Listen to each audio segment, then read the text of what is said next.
Sehingga ketika datang para penyeru Islam yang sesungguhnya, kemudian mereka pun menganggap bahwa itu ajaran apa, asing bagi mereka, padahal itulah Islam. Karena sudah jauhnya mereka dari Islam disebabkan oleh musuh-musuh mereka yang sudah menghantam dari dalam.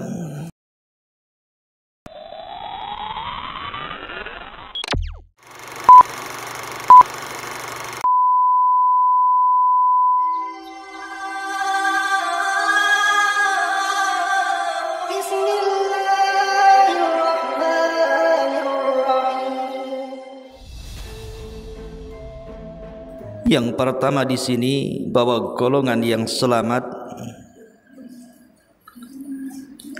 adalah jumlahnya sangat sedikit di tengah-tengah banyaknya umat manusia. Tentang keadaan mereka, Nabi SAW sabdakan, tuba lil ghurabai, beruntunglah orang-orang yang dianggap asing. Siapa mereka orang-orang yang dianggap asing itu? Nabi mengatakan, unasun salihuna fi unasin su'in kathirin, man ya'sihim aktsaru mimma yuti'uhum. Di mana orang-orang saleh, orang-orang baik di lingkungan tersebut,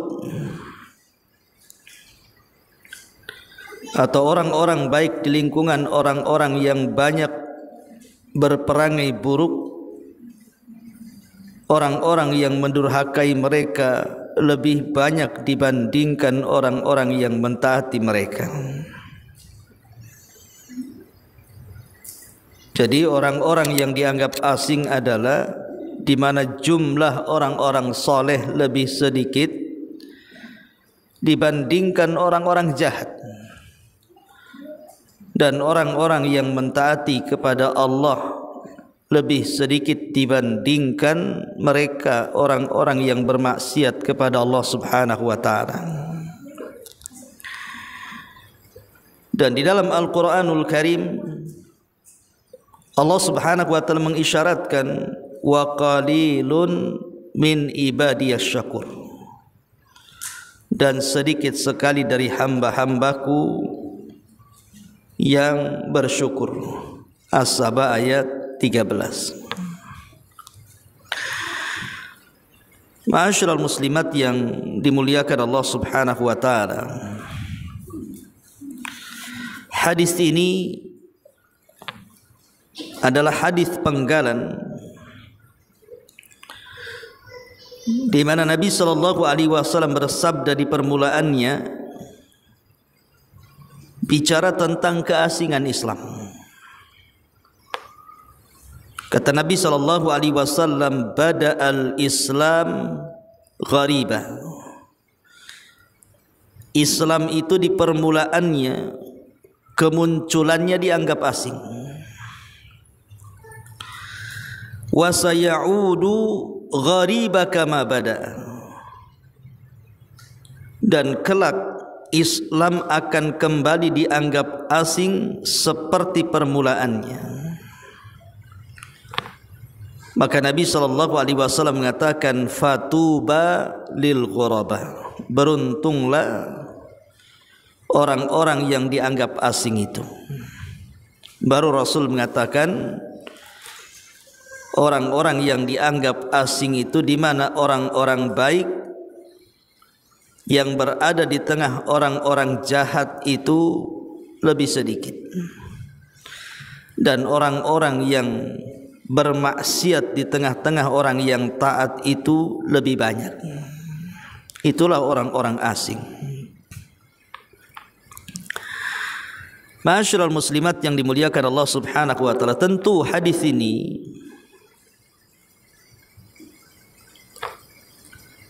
adalah hadis tentang alamun min a'lamin nubuwah, satu tanda dari tanda-tanda kenabian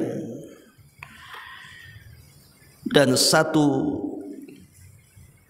ayat daripada ayat-ayat Allah Subhanahu wa taala, di mana kita semakin yakin bahwa Nabi sallallahu alaihi wasallam yang diutus kepada kita itu memang betul-betul seorang nabi, karena dia mampu untuk memprediksi apa yang akan berlaku di akhir zaman. Tentu prediksi itu karena wahyu yang Allah wahyukan kepadanya.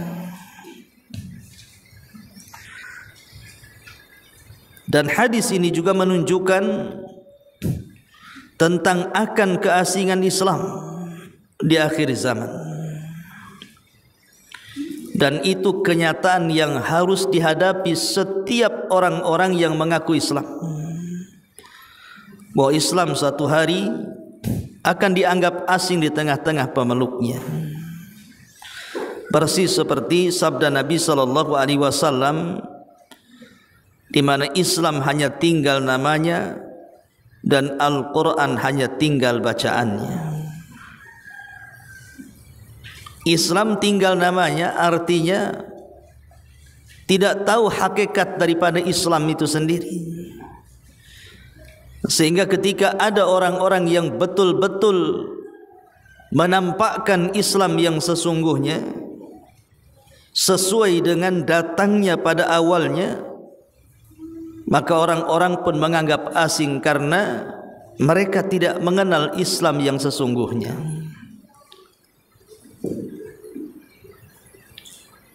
Dan ini sebuah kenyataan.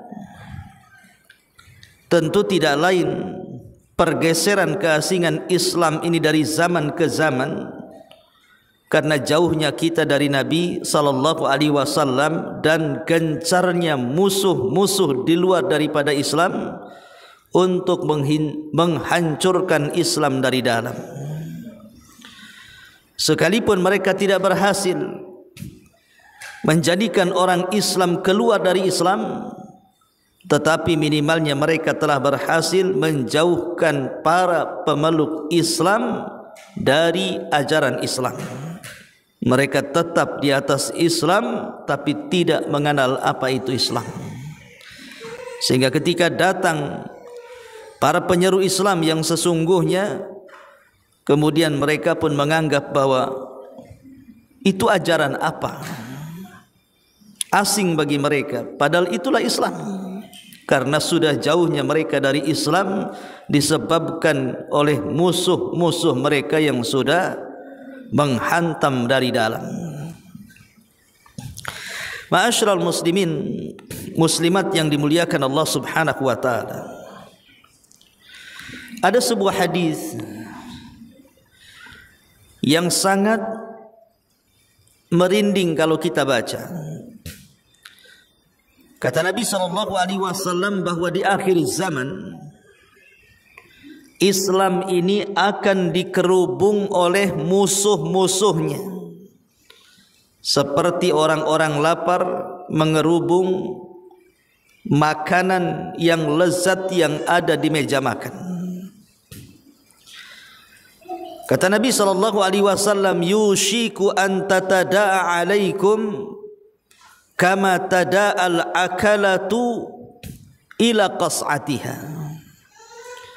Hampir-hampir kalian itu akan dikepung dari semua arah seperti orang-orang lapar yang mengepung makanan yang lezat yang ada di meja makan.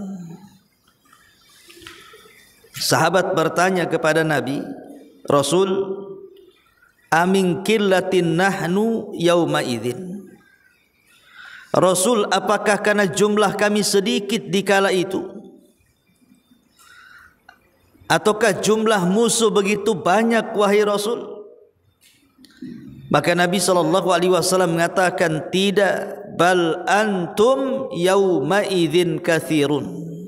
Bahkan kalian pada hari itu sungguh jumlah yang sangat banyak dibandingkan musuh-musuh kalian. Artinya secara kuantitas kalian lebih banyak dibandingkan musuh-musuh kalian. Kemudian para sahabat makin heran dan mengatakan, ya Rasulullah, kalau memang jumlah kami jauh lebih banyak dibandingkan jumlah musuh-musuh kami, kenapa kami bisa dikepung dari semua arah? Di mana barat mau menjajah, timur mau menerkam, utara dan selatan juga mau mencakar. Maka Nabi SAW mengatakan, karena jumlah kalian itu seperti buih di lautan. Walakinnakum kagutha'is saili, kata Rasul. Akan tetapi jumlah yang begitu banyak yang ada di tengah-tengah kalian itu seperti buih yang ada di lautan. Lihat buih itu, mudah dipermainkan ombak, dihempas ke kanan dan ke kiri. Artinya bahwa umat Islam di akhir zaman itu mudah untuk dipermainkan musuh-musuhnya, karena seperti buih centang perenang. Kemudian Nabi SAW berikan alasannya kenapa kaum muslimin di akhir zaman itu kondisinya lemah dengan jumlah yang banyak. Kata Nabi SAW, karena Allah telah cabut di hati-hati musuh-musuh kalian itu perasaan takut. Tetapi sebaliknya, Allah Subhanahu wa taala tanamkan penyakit kelemahan di hati-hati kalian. Jadi perasaan takut di hati musuh dicabut, kemudian perasaan lemah ditanamkan di hati-hati kalian. Kemudian para sahabat bertanya tentang sebab kelemahan itu. Maka Nabi SAW menjelaskan bahwa sebab kelemahan itu karena dua perkara. Pertama, hubbud dunya, karena terlampau cinta dengan dunia. Dan yang kedua, karena takut kematian. Cinta dunia dan takut mati itulah yang menjadikan lemahnya kalian di akhir zaman. Hadis ini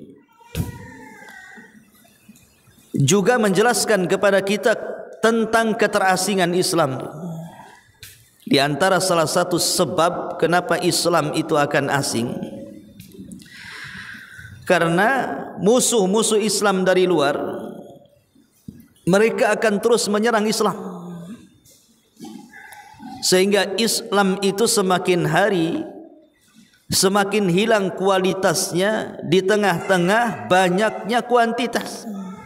Jadi banyaknya umat Islam itu tapi tidak berkualitas sama sekali, karena diserang dari arah, semua arah, terutama dari sisi akidah dan sisi imannya. Jadi kaum muslimin itu berusaha didangkalkan dari segi akidah oleh musuh-musuhnya. Ketika dangkal akidahnya itulah kemudian akhirnya manusia tercintakan dengan dunia dan tertakutkan dengan kematian. Dan itu terbukti, Bu. Bagaimana kemudian sejengkal demi sejengkal, sehasta demi sehasta kaum muslimin itu dijauhkan dari akidahnya, diciptakannya akidah-akidah sesat kemudian disebarkan di tengah-tengah Islam, disebarkannya khurafat-khurafat di tengah-tengah Islam untuk melemahkan kaum muslimin. Digiringnya umat Islam kepada kesyirikan, digiringnya umat Islam kepada tahayul-tahayul, bahkan perkara-perkara yang tidak pernah ada di zaman Rasul pun kemudian dicintakan kepada kaum muslimin. Dan itu adalah ulah musuh-musuh Islam untuk menghancurkan Islam dari dalam. Sehingga ketika kemudian ada orang-orang yang berusaha datang kepada mereka meluruskan Islam yang sesungguhnya, Islam yang dibawa Nabi sallallahu alaihi wasallam, Islam yang dibawa para sahabat Nabi sallallahu alaihi wasallam, mereka pun menolaknya dan dianggap bahwa itu bukan ajaran yang sesungguhnya. Kenapa? Karena tadi akidah mereka sudah tersesatkan. Tersesatkan dengan macam-macam kesesatan. Sampai saya tadi pagi tak sengaja membuka Facebook, Bu. Kemudian keluarlah di beranda tentang cerita seorang Habib yang ada di Yaman. Dia mengatakan bahwa konon dulu waktu sulitnya orang ingin haji ke Mekah.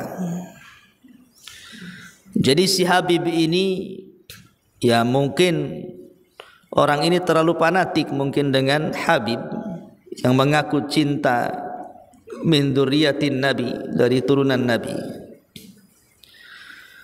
Jadi keluarga Habib ini pengen haji ke Mekah tapi tidak punya biaya. Tapi sang Habib mengatakan bahwa tidak perlu berjalan ke Mekah itu dengan biaya, dengan kendaraan katanya. Cukup dengan memejamkan mata kita akan sampai di Padang Arafah katanya. Jadi bisa terbang rupanya Habib ini pun. Bisa membawa keluarganya, pembantunya, tukang sapunya, semua bisa. Syaratnya pejamkan mata, nanti akan sampai di Mekah sana. Betul-betul dipejamkan mata, Bu. Rupanya di tengah perjalanan anaknya ketinggalan. Jadi diberitahu sama pembantunya, "Bib, itu anak ketinggalan," katanya. "Oh, enggak apa-apa, nanti saya ambil," katanya.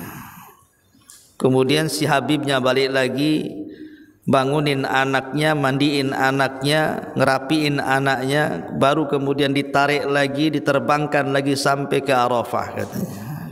Ini kan khurafat, Bu. Ya.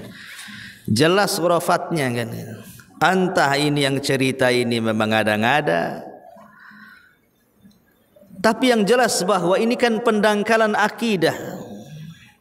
Kenapa umat dibodoh-bodohi seperti ini? Coba. Dikisahkan tentang karomah-karomah para wali yang tidak jelas. Nabi SAW saja tidak bisa menghilang, tidak bisa terbang kecuali Allah Subhanahu wa taala yang izinkan kan. Yang itu merupakan mukjizat. Macam mana pula si Habib ini menurut cerita orang ini gitu ya. Dia sanggup menghajikan seluruh keluarganya, murid-muridnya, cukup dengan memejamkan mata semua bisa hilang dari Yaman, kemudian tiba-tiba ujug-ujug sudah di Arafah, kan hebat, Bu. Itu kalau buka travel itu laris itu, Bu. Ya. Lah yang seperti ini kan pendangkalan akidah namanya. Lama-lama Islam itu akhirnya didongengkan, disenangkan dengan dongeng-dongeng khurafat seperti ini. Seperti ingat dulu kisahnya siapa itu yang viral tuh, Mama Gufron tuh siapa itu. Sampai ada murid fanatiknya bicara, pernah dia berada di sebuah lautan, berada di tengah-tengah gelombang yang hampir dihantam sana sini perahunya, Bu, hampir karam. Tiba-tiba kemudian dia memanggil-manggil Syekh Abdul Qadir Jailani, tengah-tengah lautan itu. Kemudian setelah memanggil Syekh Abdul Qadir Jailani, tiba-tiba kemudian lautan itu langsung tenang. Ombaknya bisa diatur, bisa ngatur ombak, Bu. Sehingga kapalnya itu tidak mudah karam gitu. Akhirnya selamat. Ini kan khurafat yang ditanamkan di masyarakat. Ya, anehnya ada aja orang yang yakin.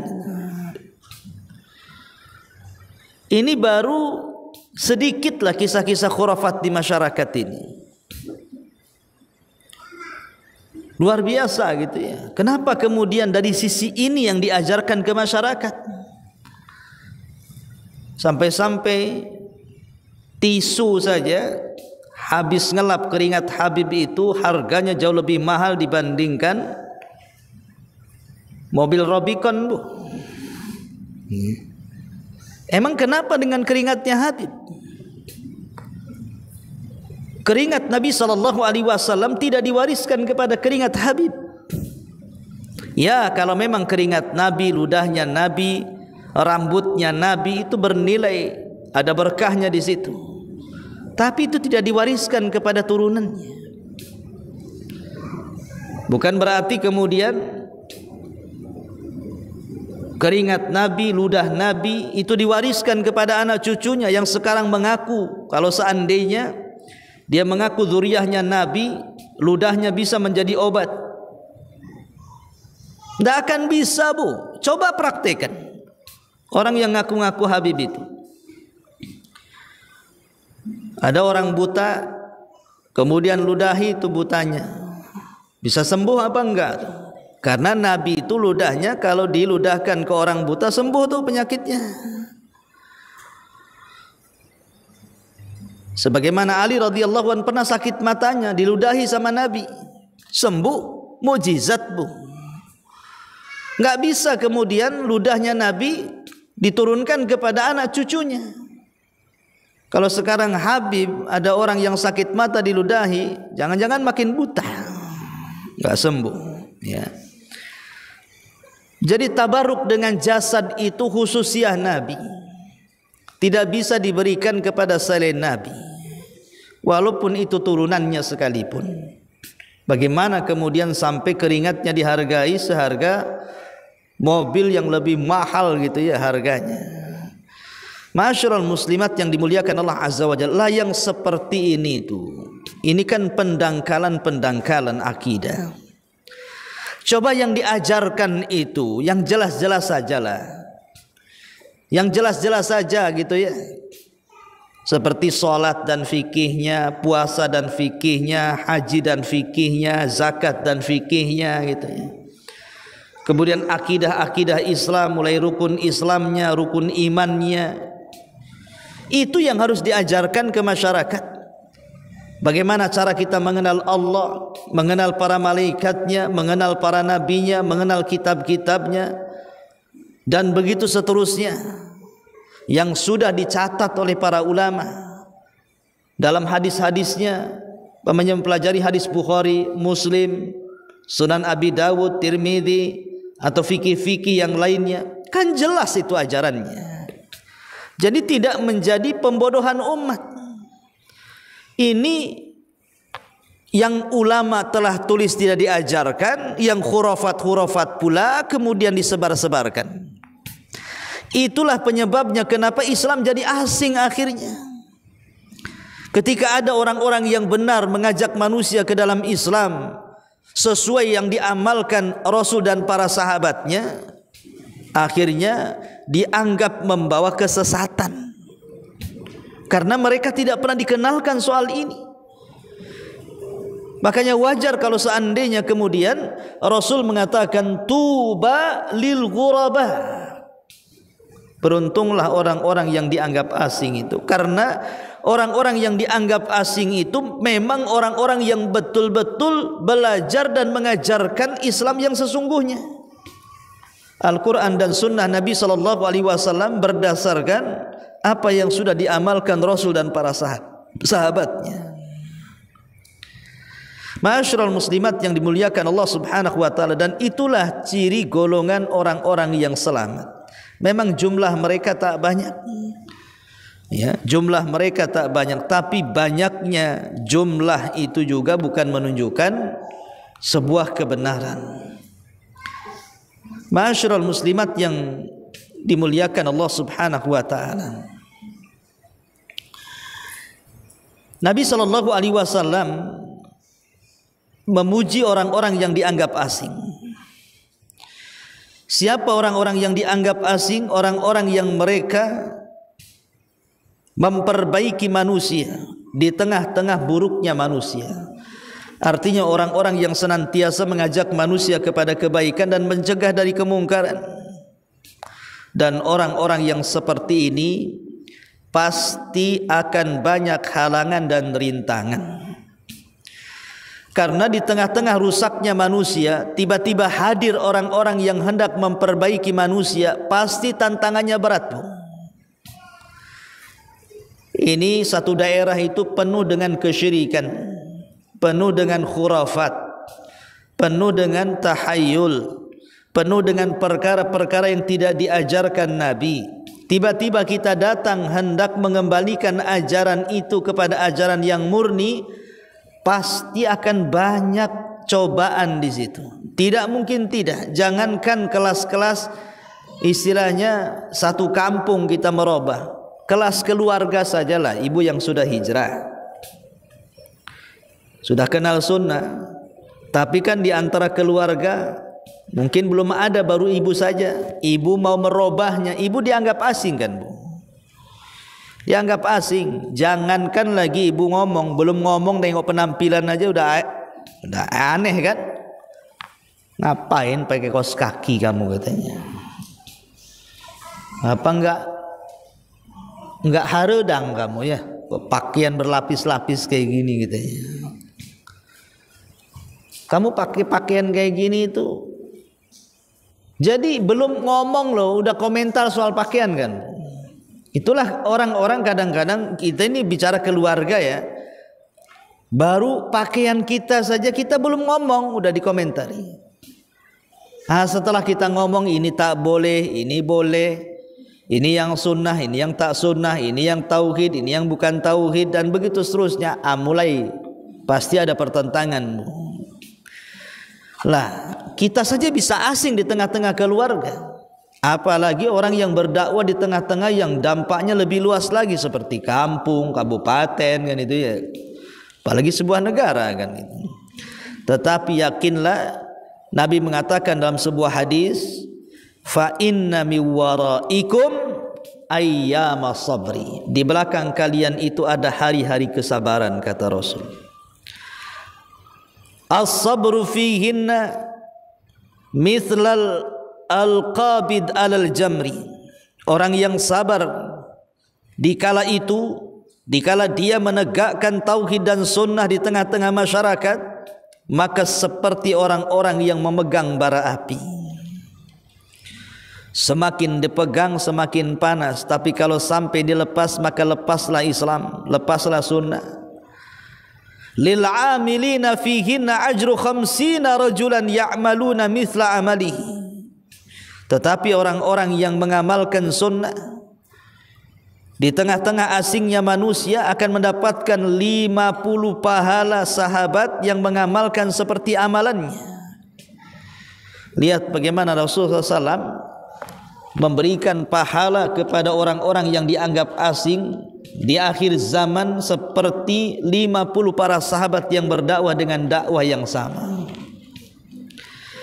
Memang Bu, kita tidak akan, ya kalau untuk hari-hari ini atau sekarang-sekarang ini mungkin kita tidak akan menemui perang Badar, perang Uhud, perang Khaybar, dan perang-perang yang lainnya di mana kita berhadap-hadapan dengan orang kafir secara senjata kan.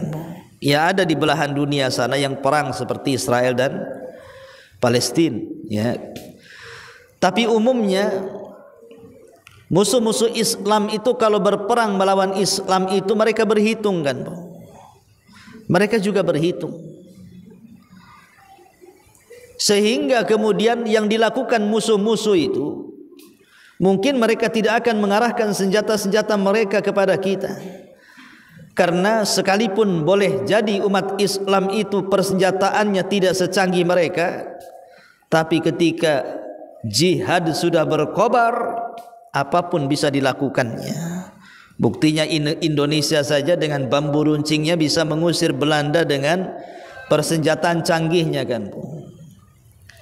Sehingga kemudian musuh-musuh Islam itu mereka berusaha menjauhkan Islam tidak dengan senjata, tetapi dengan cara yang lain. Ya tadi, dijauhkanlah dari akidah yang benar, dijauhkanlah dari sunnah yang benar, dijauhkanlah dari ibadah yang benar, dan begitu seterusnya.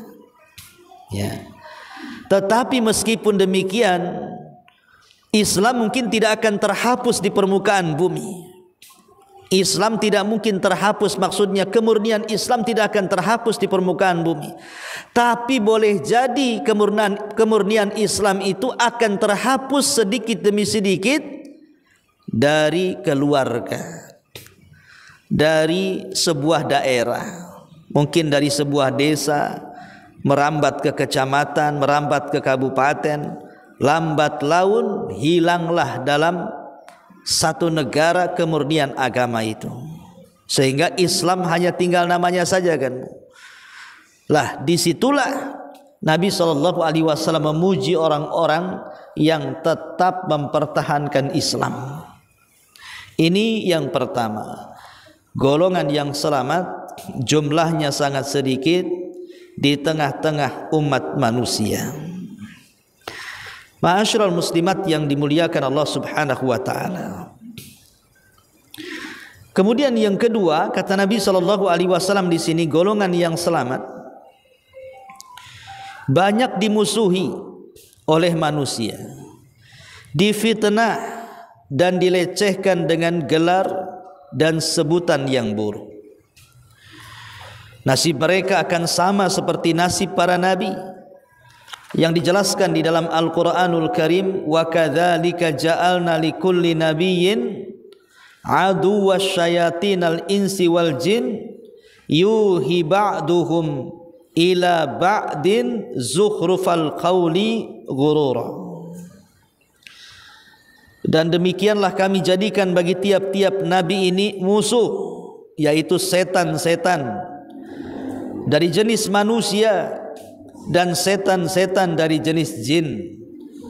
Sebagian mereka membisikkan kepada sebagian yang lainnya perkataan-perkataan yang indah untuk menipu manusia. Rasulullah SAW misalnya ketika mengajak kepada tauhid, oleh kaumnya beliau dijuluki sebagai tukang sihir dan sebagai pendusta. Padahal sebelumnya mereka memberikan julukan As-Siddiq, orangnya jujur, orangnya terpercaya. Inilah di antara ciri yang kedua, bahwa golongan yang selamat itu pasti akan dihadapkan dengan musuh-musuhnya. Pertama, tentu musuhnya adalah dari setan, Bu. Setan ini ala ra'sihim iblis, tentu dedengkotnya adalah iblis. Itu tidak akan tinggal diam, Bu. Bagaimana caranya dia menyesatkan kita sebagai anak Adam. Dan itu janji iblis di hadapan Allah Subhanahu wa taala saat Adam diciptakan, di mana iblis mengatakan di hadapan Allah Subhanahu wa taala, "Fabima aghwaytani la aqudanna lahum siratakal mustaqim." Ya Rabb, karena engkau telah sesatkan aku, maka aku akan sesatkan Bani Adam dari jalanmu yang lurus. Itu janjinya iblis di hadapan Allah, Bu, bahwa dia tidak akan tinggal diam. Selama masih ada Bani Adam, selama itu pula dia akan melancarkan permusuhannya. Bahkan tak tanggung-tanggung dia mengatakan di hadapan Allah, "Tsumma la'atiyannahum min baini aydihim wa min khalfihim wa an aymanihim wa an syama'ilihim wa la tajidu aktsarahum syakirin." Dan aku berjanji kepadamu ya Rabb, aku akan datang kepada anak Adam itu dari depan mereka, dari arah belakang mereka, dari samping kanan mereka, dari samping kiri mereka, sampai kau tidak akan mendapati turunan Adam itu yang bersyukur kepadamu. Lihat dahsyatnya ancaman iblis di hadapan Allah kepada kita. Dia akan datang kepada kita dari semua arah angin, dari depan, dari belakang, dari kiri, dari kanan, dari atas, dari bawah. Begitulah cara-cara iblis untuk menghancurkan kita. Sampai-sampai Abdullah ibn Abbas radhiyallahu anhuma dan Muhammad ibn Sirin atau Sufyan al-Thawri mengatakan bahwa maksudnya dari arah depan itu kita akan dijauhkan dari akhirat kita. Jadi iblis berusaha menjauhkan kita dari akhiratnya. Ditanamkan kita tidak percaya dengan kematian. Ditanamkan tidak percaya dengan peristiwa-peristiwa kuburan. Ditanamkan tidak percaya bahwa kita akan dibangkitkan. Ditanamkan tidak yakin lagi bahwa kita akan dihisab. Kita akan dipertanggungjawabkan di hadapan Allah Subhanahu wa taala. Di sana ada pengadilan yang sesungguhnya. Bahkan bagaimanapun dia akan berusaha supaya kita tidak lagi yakin adanya surga dan neraka. Ini target pertama, Bu. Iblis dan setan itu berusaha melupakan kita dari akhirat kita. Kalau seandainya mereka gagal, tidak bisa kemudian menggoda kita dari segi melupakan akhirat kita, maka mereka akan datang dari arah belakang kita. Dengan cara apa? Dicintakannya kita dengan dunia. Dicintakan kita dengan dunia. Disibukkan kita dengan dunia. Sehingga lupa salat, lupa puasa, lupa zakat, lupa haji, lupa segala-galanya. Siang, sore, malam, pagi, otaknya hanya dunia dan dunia. Kalau seandainya mereka tidak bisa juga nih, oh, orang ini tidak bisa digoda dari dunianya. Rupanya masih juga dia di tengah-tengah kesibukan dunianya masih takarub dengan Allah. Masih ingat pula dia dengan salat.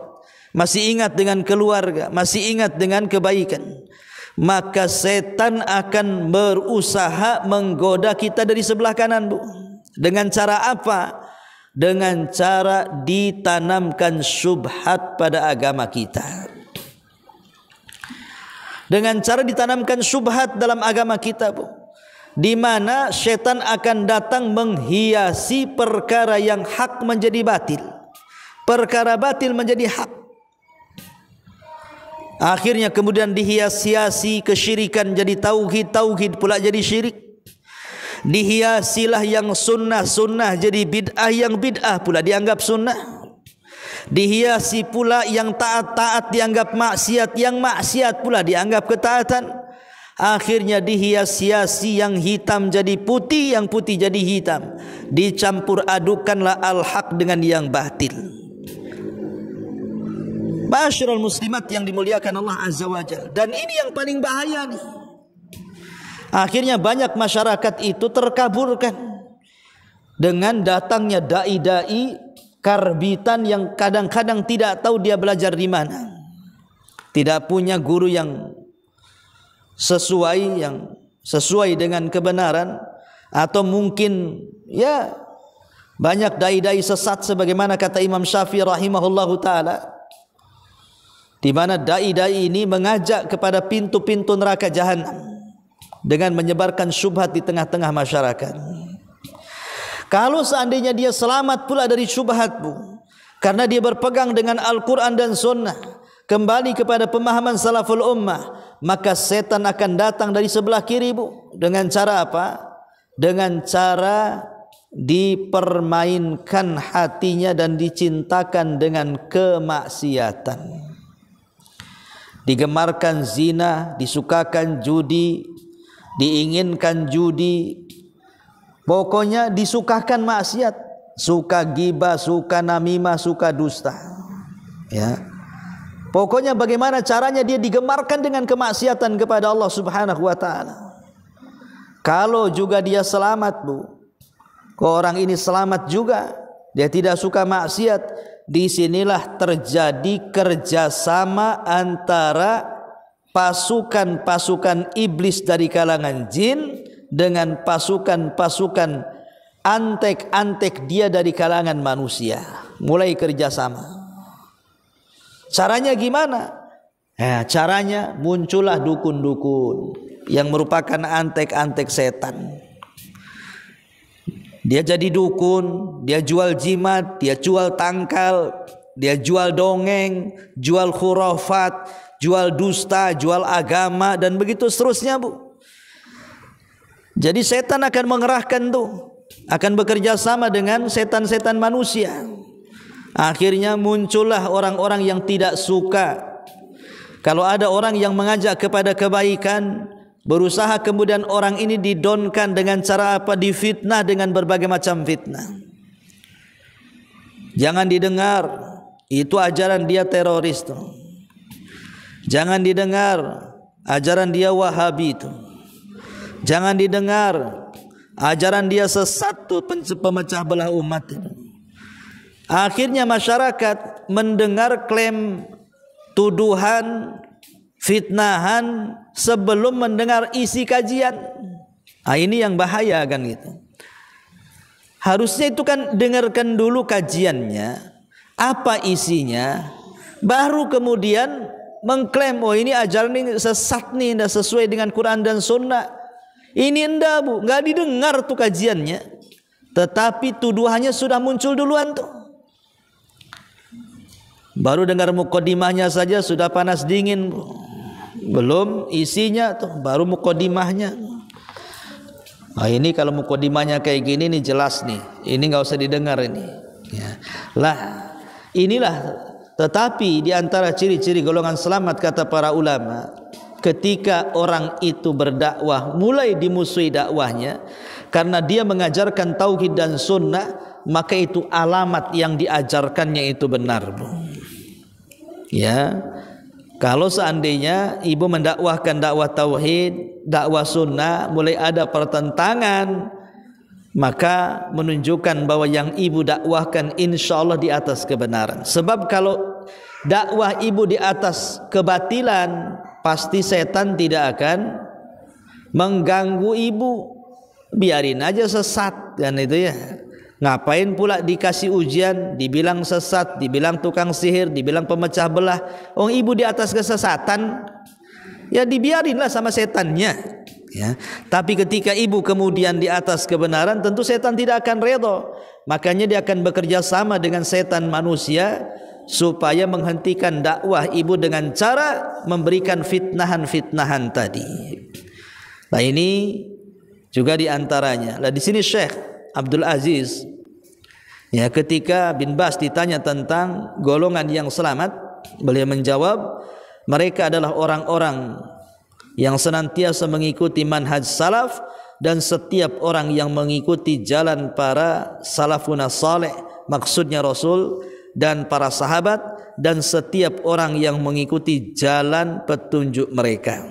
Itulah sebagian dari manhaj dan ciri-ciri golongan yang selamat. Pada pasal-pasal berikut akan dibahas masalah akidah, tentang siapa akidah golongan yang selamat. Wallahu a'lam bishawab. Ini diantara bagian yang ketiga dari ciri-ciri golongan yang selamat.